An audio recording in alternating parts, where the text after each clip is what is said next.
Everybody, welcome back to Northernlion Plays the Binding of Isaac Afterbirth Plus. One win in a row. You know what they say. The journey of 1,000 miles still starts with a single step. Sometimes it's the step from the gangplank onto a steamer ship. Sometimes it's a step from a jetway onto a Boeing 737.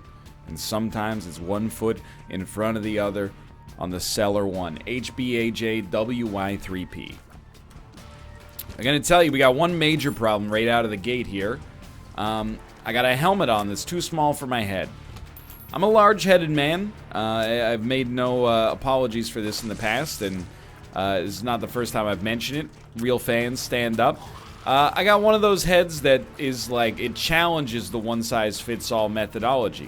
One thing you don't want to have is a helmet that's too small for your head. It's gonna squeeze you, it's gonna hurt, it's gonna leave marks, and, you know, I'm no helmet scientist. That hurts. My expectation, though, is that it's probably not really gonna do that great of a job of protecting your head if you happen to fall.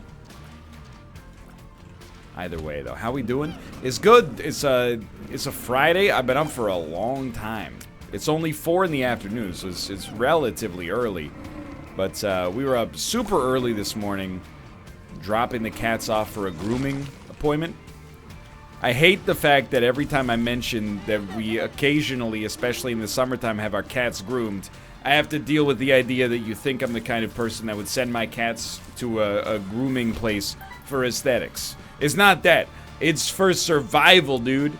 Because otherwise, when they start to shed their winter coat as we move into the warmer months, it gets nuts. These are some, like, long-haired cats. We live in a small place.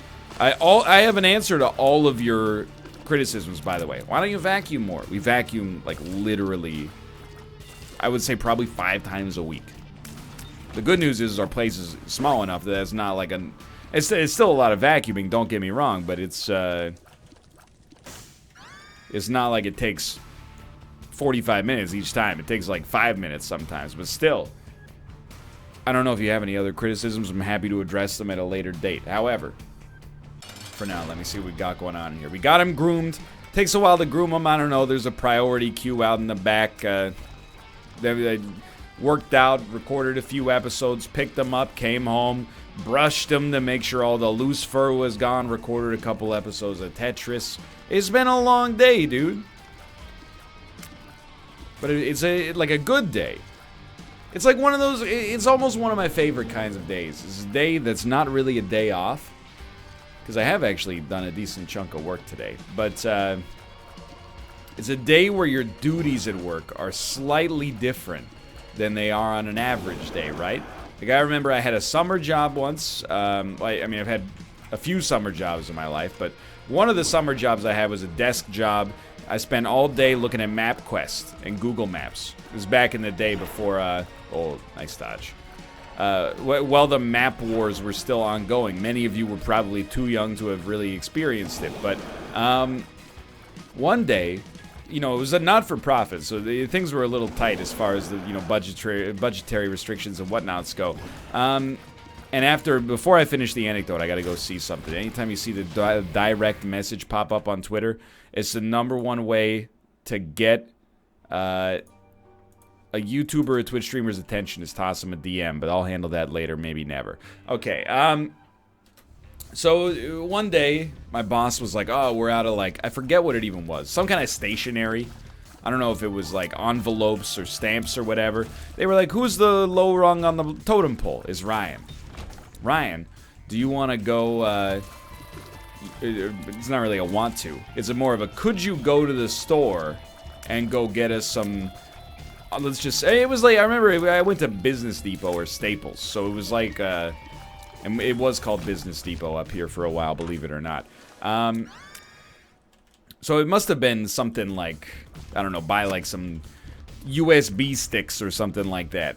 And I jumped at the opportunity. I was like, yeah, I'd love to. Because, you know, sitting at your desk is nice. Now that I'm a little bit older, I love sitting at my desk. And thank God, dare I say, for the tiers upgrade we received. Actually makes this run feel substantially stronger. It's a roundabout way to give me a judgment card. I'm not sure I'm a fan. I, you know, got to drive, which is more fun than sitting in your desk. I got to listen to a couple of songs on the mix CD I've made for myself. Ryan's Driving Mix 07 is a classic. It had a lot of, you know, that was around the release of the Nationals Boxer album. You get mistaken for strangers by our own friends when you pass them and you know, that's anyway, it was just a good time, and it was had by all. And it was 45 minutes of that summer job, and dare I say, it's some of the 45 minutes I remember the most out of that entire summer job that I worked for like 12 weeks. I remember two other things. Specifically, I remember some general stuff from that job. One of the things I remember for sure was I was the only man who worked in the office, but legally they had to have a male and female washroom. But the women just used the male washroom all the time. I mean, to be fair, they were like, hey, you know, is it cool with you if the women's washroom is full, if we use the men's washroom? And I was like, doesn't help. That could have been so much better, dude. Hey, half price. I was like, hey, you know, it doesn't bother me, to be honest. I don't know, on the internet, you always have to cushion any kind of, like, intergender relationship stuff with, like, you know, it wasn't like I was getting pleasure out of it or anything. It wasn't anything weird. I was just like, yeah, I totally see your point, you know? There's 12 women that work at this office. There's one man. It doesn't bother me at all if you use the men's washroom. And then but I was like, dude, if that happened now, easy lawsuit. I'm sorry, Canadian government. I'm just taking a little bit of my money back. And then the second thing was on my last day, there was a long simmering tension between two other employees that boiled over, and they started. Their job was like to call other people and basically be like, hey, you got any, you know, stuff to donate? And then the stuff that they took would then be sold at a different establishment, and the profits would go to charity. So it was a relatively complex operation, to be honest, as far as, you know, finding a way to fundraise for charities goes. And they were poking at each other, you know, like the whole day. They would, you know, start to take little snipes at each other, and then they'd be like, don't talk to me like that. And you're like, oh, this is a good day. It's starting to heat up a little bit. And then they were like full-blown, like, I don't think they were close to getting into a fist fight, but they were having like a screaming match. And my boss came over to me and was like, I'm sorry you had to hear that on your last day. And I was like, oh, that's no big deal. But in my head, I was like, what are you apologizing for? This is the most entertained I've been at work for the past, you know, 3 months. I wouldn't, you know, it's kind of selfish. It's not like I wished for it to happen or anything like that, but when it was happening, I was like, this is gonna be good. Finally, you know, instead of having to just look at MapQuest all day. By the way, I'm a fool. I forgot I could pick up that key. You know, got some real entertainment here. Let's go back. Okay, decent. Decent. I'll probably go to the shop as well. And by shop, I mean curse room. This run's not that bad, but I am cognizant of the fact we very easily could have had HP. Ooh. It's HP in return. So I don't dislike that. And it's invincibility as well is the big thing here. Since we already have the ability to fly. That's probably the most dramatic work story I can think of. Trying to think, there's got to be other examples. And there's, you know, there was one time I worked at a different job, and everyone was like, the boss comped lunch. It was a pretty small operation. It was only like, I don't know, under 20 people for sure. So the boss comped lunch for everybody and was like, hey, just go to, you know, the restaurant down the street. You know, everybody can get an entree, and, you know, here's, like, the corporate credit card. When we came back, the boss was standing there and was like, hey, you might have noticed, you know, person X wasn't at lunch. Person X has been relieved of their duties due to, like, unacceptable conduct at work. And I was like, whoa. Pretty serious. But apart from that, I don't have any major work drama stories. Not that I can think of, at least. It's tough, right? Especially, like, if you work at an office job. I think my impression, and, you know, I don't have a ton of office experience. I've under 2 years, definitely, calendar years working in an office. But my impression was, like, you know, the older you are in an office environment, the more that's like, that's your real life, if that makes sense. You know, when you're younger, and especially if you're in like a temp position, you know, you're not gonna get invested in office politics if you got, you know, any sense in between your ears, because you're not even, you know, a permanent fixture. What's the point of getting involved, you know? But, you know, if that's your career, you know, you're invested, you're moving up the ladder, and then somebody comes in and they essentially, you know, pose a threat to your livelihood or your identity as you see it. That's where it gets, that's where you get that serious stuff. So I think I was, you know, relatively lucky to only see a few instances of that. There's only 4 of these guys? I thought there were 5. Did I freeze an invisible one, perhaps? Nope, we're good. Hagalaz, Dagaz, now that's the ticket. Ensus, and Alges, and Black Rune. Well, we're definitely going to take Black Rune, so we might as well Ansus, and let's toss this down. I'll tell you what, it gives me a great opportunity to take advantage of Alges here. That's the biggest workplace drama I've got in my life, or, you know, the story I've got in my life. And then there's the Hagalas. You know, it's really, you might as well check it. And it appears we got some HP, but no items, based on the minimap. Because it's, Hagalas, check it and see. I was looking for the mushroom ID. Come on, baby, would you give me all stats up? Because it's Hagalas. We really, I mean, I like where we're at, honestly. Tier effect, Mom's Eye is really good. You know, Mom's Bra is at least helpful. It's not a useless spacebar item. And I love Empty Vessel. Not to mention the ability to fly concurrent with Empty Vessel. But we really need increased hurting power. We're really feeling the burn. 3.77 damage, 9 rate of fire is not enough to really get too excited. So it was a very valuable freeze. Anyway. Wish I had more work stories, you know? Did your work have a gym and a Pam situation? I was not involved, but one of my offices definitely had a Jim and Pam situation. I feel like every social circle of a large enough size has a Jim and Pam situation, you know? Hey, they got chemistry, but for whatever reason, circumstances kept them apart, but you can't deny that there's like a little something there. They should really just, you know, get together, but oh, there's circumstances, you know? The circumstances involved you wouldn't understand.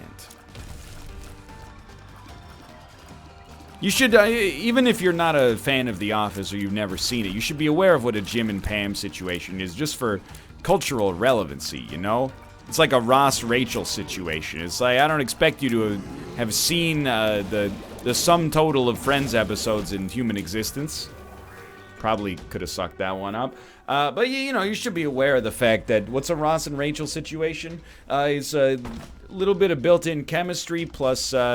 you know, 10 or 12 seasons of just having them purposely go in opposite directions of one another to delay the inevitable of them getting together. I remember when Friends aired its finale. It was a big deal, dude.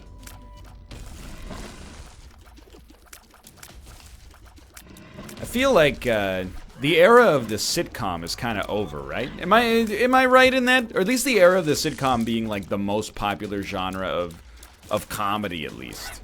Because like I was alive and cognizant of the show for the finale of Seinfeld as well. I watched the finale. I was only probably 9, but I watched the finale of Seinfeld like live when it aired with my parents and grandparents. it was a big deal again. You know, you couldn't escape the news about it for weeks. And then, same thing for Friends. It was like a huge news story. It's like, oh my god, Friends is gonna come to an end. I didn't really remember it for Frasier, to be honest. I had probably washed out of Frasier by that point. The show got too erudite for me. That's a joke that Frasier would appreciate, so I don't feel bad about saying it. And I guess, like, the last show I can remember it even being slightly a big deal, the last sitcom, I should say, is How I Met Your Mother. And I might be... Oh, dude, we need to use our invincibility once we get it, which means we need to get a deal with the devil, I think. Or lose our HP through alternative means. I still think Black Rune's better, honestly. We need to use it to use Turdy Touch. Probably should have been doing that way earlier. The last example I remember of like a hotly anticipated sitcom ending, to the best of my memory at least, is How I Met Your Mother. And, you know, I watched How I Met Your Mother. It's also, I mean, maybe it's just I'm giving you my personal experience now, not actually what society's doing. Because I know, like, the Big Bang Theory's out there. It's still popular. There's, you know, Mike and Molly was on TV for a long time.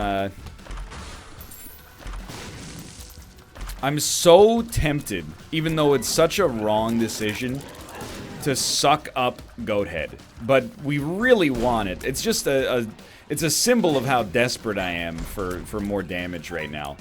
That I feel like it would be wise to turn it into what's probably going to be a shot speed upgrade. Anyway, and you know, there's that Tim Allen one with the last man standing, crock of nonsense. I will never, honestly, I'm being sincere, I will never fully, it's not a big deal, it's not like we were close friends, but I will never forgive Tim Allen for tweeting, if we evolved from monkeys, why are there still monkeys? It's just willful ignorance at this point to tweet something like that. That's not an opportunity to educate. That's somebody in public bragging about being dumb. If you want to brag about being dumb, that's fine, but don't be mad when I call you an idiot. It's just the dumbest thing you could possibly... And I don't mean dumb like stuff I tweet. Is Formula 1 just sports mecca? You know, if he was trying to be funny, he missed the point. But what else is new? He's Tim Allen. You get a few chances, okay? I'm being sincere. If he... And there's no reason he doesn't have to be well versed in, you know, the theory of evolution. My man's an actor. What he does have to do is not willfully act like an idiot and be like, well, you know, I'm just saying, I've been around the block a few times, it doesn't make sense to me. Yeah, you know what doesn't make sense to me? The fact that people keep hiring you for stuff after Christmas with the cranks. But, you know, apparently we both got a lot to learn about fields that we don't actually work in. Dummy. Regardless, where was I going with this? Right. How I Met Your Mother. I watched it for a few seasons, and I was like, it's fine. And then some of the episodes started to be like, and in this one, Barney's a real jerk. But then at the end, he apologizes. And I'm like, it's just the same thing. Kind of washed out of Modern Family for the same reason. I mean, how can you run a show for so long? Like thousands and thousands of episodes across almost a full decade and not start to, you know, repeat the same notes over and over and over. Anyway, let's continue talking about Isaac here. This is a long one, dude. This is going to be a long episode. Unless we get, like, an awesome damage upgrade here. We're in for the freaking long haul. But yeah, and then, you know, I remember people were kind of like, bleh, on the ending. I understand. With sitcoms, I mean, I think it's hard, right? Because people are saying goodbye without being needlessly overdramatic. They're saying goodbye to characters that they might have, you know, related to for like the past decade or so. If you try anything new, people are going to be mad. And to be fair, this is a weird one, but check this out. Grab this, put yourself back in invincibility mode. Come in here, don't take this, suck it up. Why? So we can stay in invincibility mode. And I hope that's not a Galaxy Brain moment, but the invincibility plus 30 touch is really good. Plus, we at least got a rate of fire upgrade, and Book of Belial is good for it as well. Good for damage, I should say. Regardless, you know. But if you make an episode that's the same, you know, there's no big bombshells or something like that, then people are just like, Well, you know, it's just the same as the finale just didn't feel special. It's hard to nail a series finale, you know? A season finale, I think, is much simpler. All you gotta do is be like, boom! And then you don't show if the character's dead or alive, and you also, you know, maybe we don't even know who shot or who shot who. You get the idea. Grab it. We gotta live, dude. Get me out of here. Give me one of these, too. I like it now. This run's pretty solid. We can get there. That's why I end all my series by just not uploading the next episode. Shall we? Down to the next floor, shall we? Curse of the Blind. Way behind schedule, but hopefully starting to get there. Should really watch for invincibility, because when we get invincibility, it's gonna crush. All we gotta do is walk into basic enemies. I gotta say, Gimpy has done us an incredible service as well. Thank you, Gimpy. But yeah, I feel like the sitcom's in kind of a weird spot. It's an outdated formula. I mean, you really gotta crush it. Especially a sitcom with a laugh track. I don't know, man. I grew up in, like, maybe not prime laugh track years. Those are probably, like, the 70s. But even to me, the idea of watching a show with a laugh track is, like, almost offensive. It's like, I know when to laugh. You don't need to tell me when to laugh. But, to be fair, my formative years, or at least my early adult years, consisted of a ton of critically acclaimed shows that all followed the exact same pastiche of pretending to be a reality show without actually being a reality show. Like, you know, The Office, Parks and Rec. Modern Family is very much like that, where they give, like, confessionals to the cameras after. It's a weird sign of the times for, like, the dawn of reality TV. Can't remember, is Brooklyn Nine-Nine like that? They don't have moments like that in Brooklyn Nine-Nine, right? It's just kind of similarly shot to The Office, but they don't have, like, camera cuts into interviews and stuff like that. Anyway. I'm telling you. Oh, I hate that. Never mind, I love that. If you've never had that, like, oof, I'm old moment, it'll definitely be when, like, your kid, nephew or something like that is like, you know how I know a show's from the early 2010s? They're all pretending like they're talking to a documentary. What's up with that?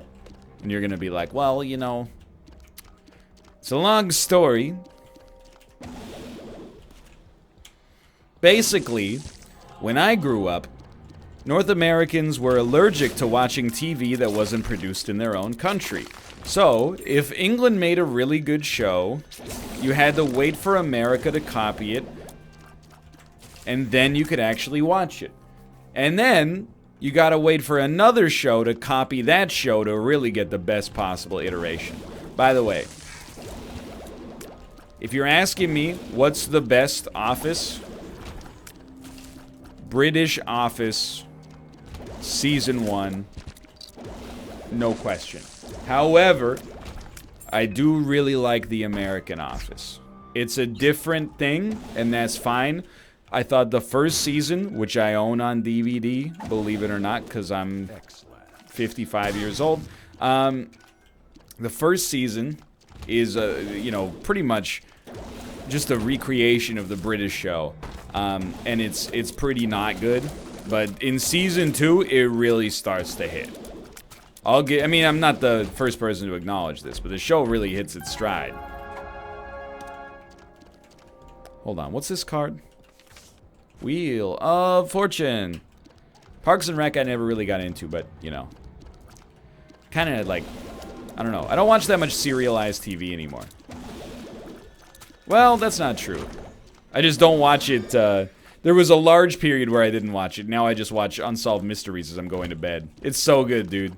I know the bit did not land the way I wanted, but I just love that, you know, I watched another episode last night that was like, perhaps you can help us with these unsolved mysteries. And then the first story was literally in, like, the mid-1960s. A Canadian man was in the woods, and he saw a UFO, and the UFO burned him on his stomach. Well, I'm sorry, Robert Stack. I have no information related to the UFO that this Canadian man apparently saw in the woods 20 years before I was even born. I would love to help you, dude, but sorry to inform you. I do not have the necessary relevant information to pass on to you. And then you're watching. You know what freaked me out, dude? I was watching it, and I was like, the son of the dude who got burned by the alien spaceship, allegedly, was on. And he was like a strapping young lad, you know? He was an adult man, but he looked, you know, young and healthy. And then I ran the numbers in my head, because the episode is from like the late 80s. And I was like, oh my god, that guy's like 63 or something ridiculous like that now. Okay, I shouldn't say something ridiculous. You know what I mean, though. You know, I was looking at Dorian Gray as a portrait of a young man, and I was like, dude, you're old. Check it out, idiot. When this was filmed, you were young. You didn't even know how old you were gonna get, dude. I'm here in 2019, didn't even know you existed. First time I ever encountered you? You're old, dude. Weird how that works out. Anyway, you know what? I will try coupon. And I will just purchase this because of Steam sale. And we'll try that. Okay, worked out like a freaking charm, dude. And then I really do want to save coupon. Yikes. For Deal with the Devil Potentiality. The Hierophant. Relax. We didn't need to handle things like that necessarily. But the thing is, we don't really want to not pay for a deal with the devil. We'd actually rather pay for a deal with the devil early on to get back to empty vessel levels, because our damage is still kind of bad, unfortunately. Inevitably, you know, once we get enough deals, it will become good. We just need, like, I mean, Little Brim helps out a little bit, but we need more. I've also, and you know, here's the thing. What do we talk about every Isaac episode now? Isaac. None. I said every Isaac episode. One thing is, what day of the week is it? It's Friday. Tomorrow's my day off. What am I doing the rest of tonight? Going to see Captain Marvel. Yeah, I heard it's not one of the best Marvel films. Simultaneously, it's still part of the universe. I'll go see it. And hey, if I'm invested in a movie franchise where an 82 on Rotten Tomatoes and a 65 on Metacritic is as bad as it's been for a few years, dude, as far as I'm concerned, that's a franchise that has done enough to deserve my patronage. Plus, you don't have to see it. Why see Captain Marvel or not see Captain Marvel when instead of doing either, you could spend twice the runtime of the movie arguing about it online? Regardless. Who even sees movies at this point anymore? Seeing movies is for the birds. What you do is spend 10 hours a week telling people online what they should and shouldn't see, based on what other people online have said. Now, give me that. Give me some. I forget the.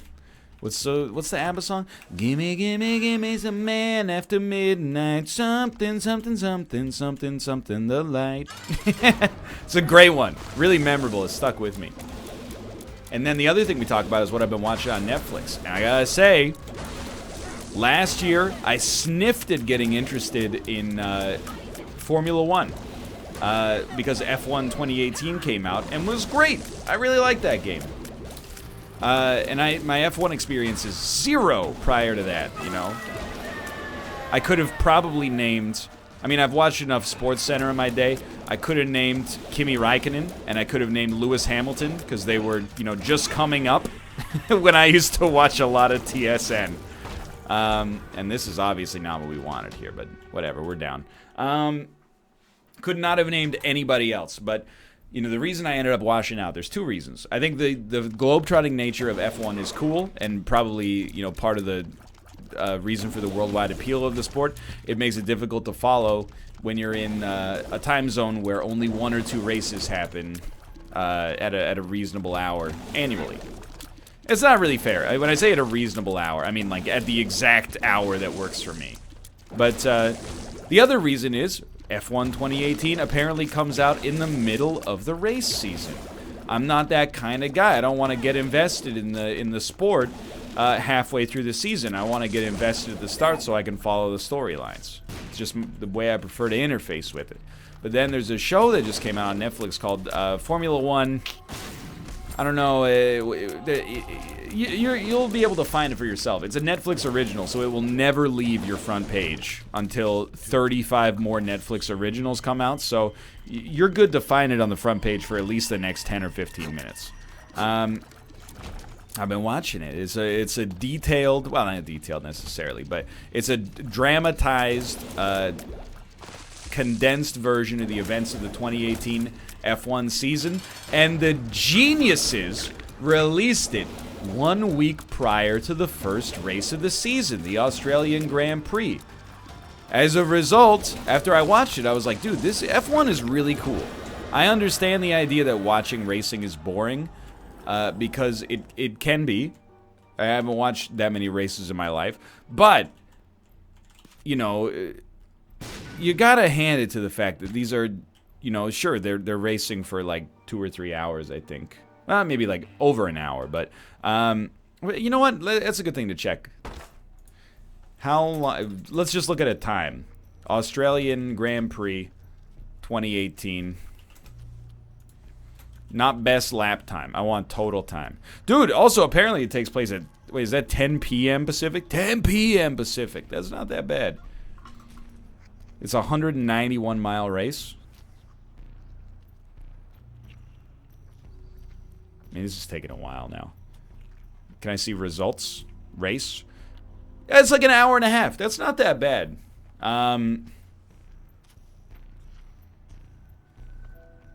Anyway. It's really...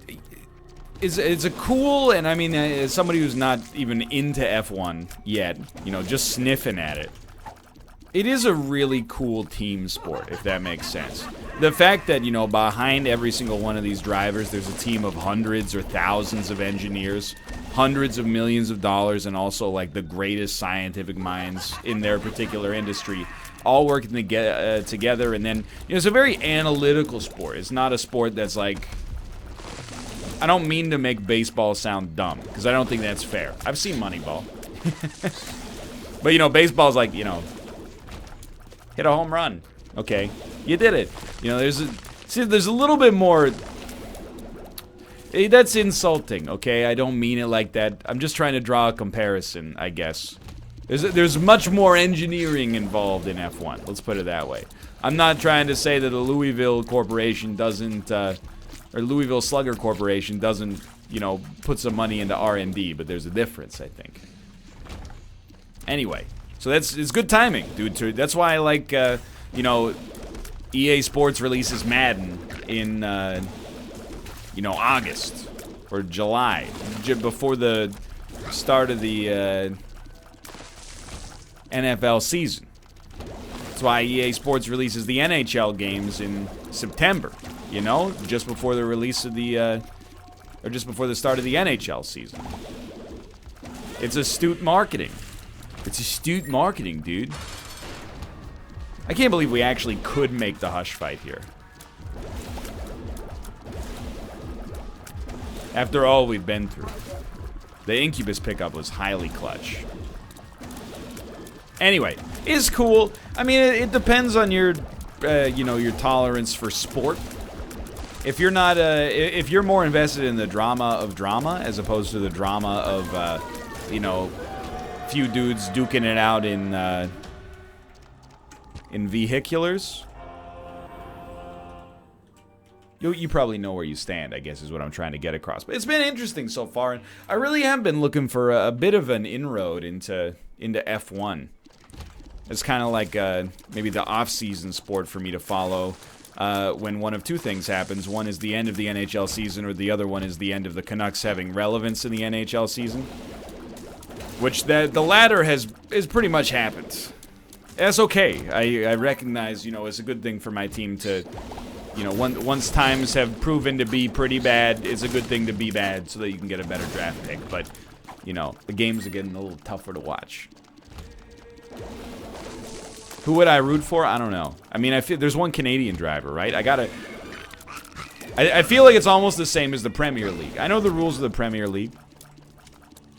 You know, if you're a Johnny-come-lately. I mean, at the end of the day, it's sports. Who cares if you go in and you're like, I want to cheer for the overdog? By all means, right? But I think you know, if you want to be an honorable, good-intentioned sports fan, you got to jump in on a team that is below the upper echelon to pay your dues, you know, to prove that you're a fan of the sport above just being a fan of watching things where your dude wins. I'll never get mad at bandwagon fans. The Canucks have a decent fan base because of bandwagoning to some extent. They've never won a Stanley Cup, but they were an incredibly winning team, at least in the regular season. And, you know, I mean, they made the Cup Finals in 2011, almost made it all the way. Same with 1994. But, you know, they have fans now that are watching the team in spite of the team. They became fans when the team was good, and now they're sticking around for the bad years. That's the true tale of a bandwagoner, I think. And there's nothing, again, at the end of the day, it's a pretty minor thing one way or the other. Hold on, I'm going to hydrate here.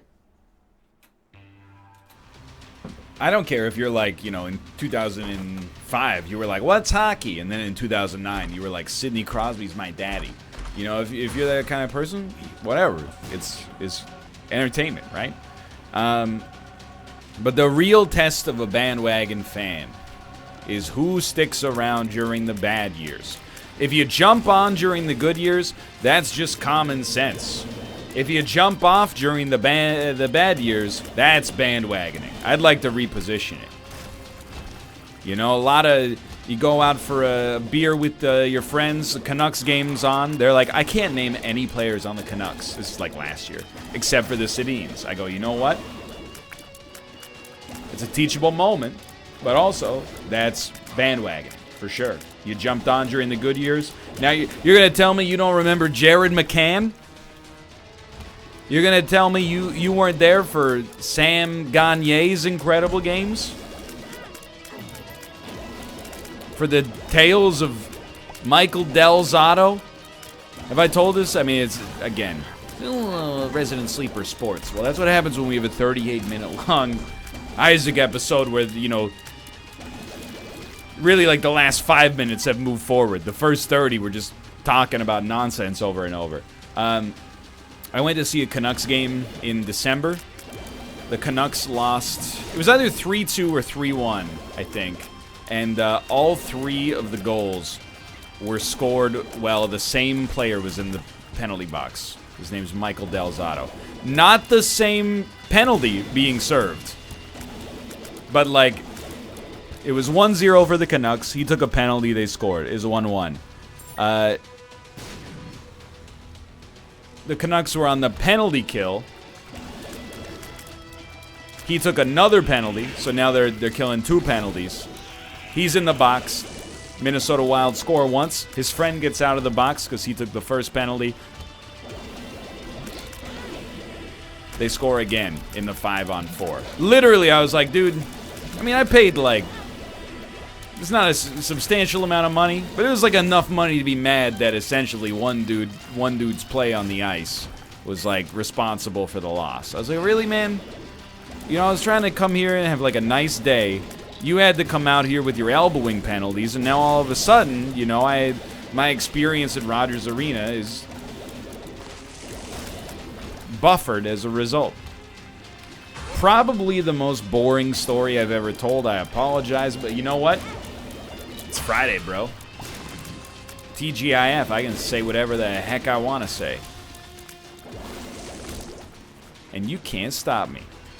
Because it's 5 o'clock somewhere. Don't talk to me until I've had my Shiraz. Normally that'd be a segue, but I've done that bit too recently.